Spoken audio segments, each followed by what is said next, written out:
This coming Shabbos, we begin reading the book of Vayikra, and inevitably, no matter how the Jewish calendar falls out, the book of Vayikra always is a preface to the holiday of Pesach.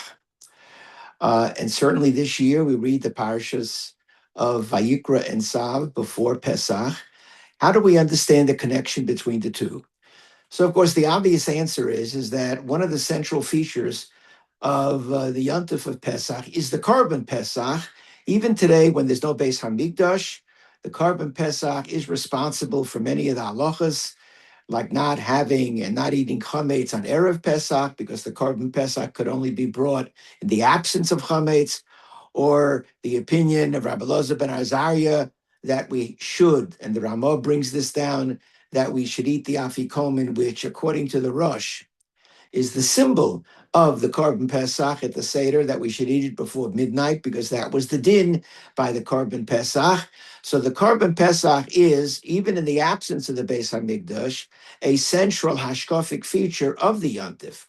So that would seem to be a common denominator between the Sefer Vayikra and the holiday of Pesach. But I believe it goes much deeper than that, because I think we have to ask ourselves, and let's just focus in on one aspect of the many, many details of the Korban that we read about the various Korbanos that are brought in this week's parsha.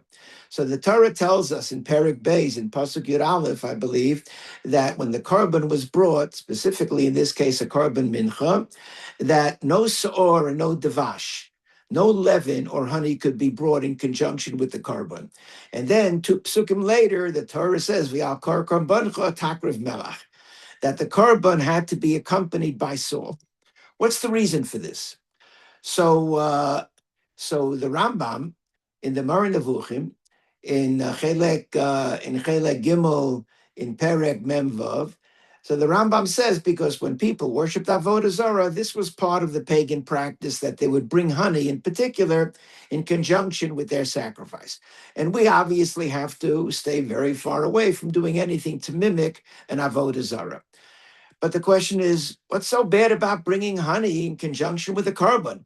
In fact, if it were an animal korban, it would be important to remove the malodorous smell that often accompanies with the burning of a korban, of a meat korban.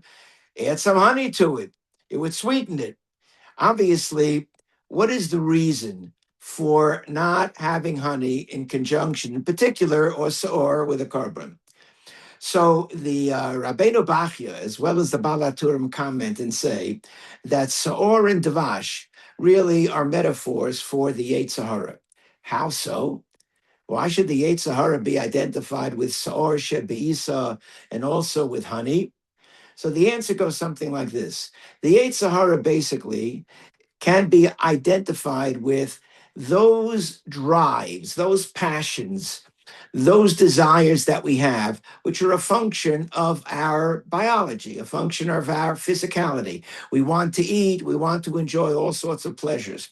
When those pleasures get out of hand, when I want to feed the monster of the Yetzer Hara and do anything that I want to do, which gives me pleasure, a certain hedonistic desire, then, of course, that can lead, and this is what the Yetzer Hara wants, that can lead a person to overreach, and in their desire for the pleasurable experience, they can end up doing some terrible, terrible things.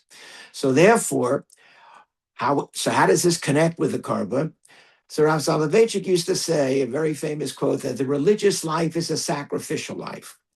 To be religious, to be ethical, inevitably involves a sacrifice. What is a sacrifice? A sacrifice is not something that we want to do. It's something that is unpleasant, that is uncomfortable. It's bitter. Every sacrifice has salt in it. No one likes to give up hard-earned money that they worked for ethically. And now a tzedakah is coming along and saying, give it to me. I don't want to do it, but I sacrifice. In other words, because every sacrifice has to have a little bit of salt, it's supposed to be unpleasant. It's not supposed to be comfortable. But when you sacrifice for Hashem, when you sacrifice for other people, for loved ones. So then inevitably that sacrifice, while it may not be pleasant, it doesn't have honey, it doesn't have leaven, it's not tasty, rather it has salt. But through that sacrifice, when you sacrifice for something worthwhile, when you sacrifice for Hashem, when you give up something in order to demonstrate how much you care about your child, your spouse, your community, and Hashem, then what does the Korban do? The Korban brings you closer. Now let's get back to the Korban Pesach. The Jewish people also worshipped Avodah Zarah.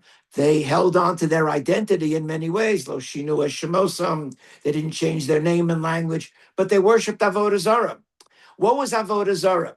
Giving in to whatever you want to do, giving in to your desires and your cravings.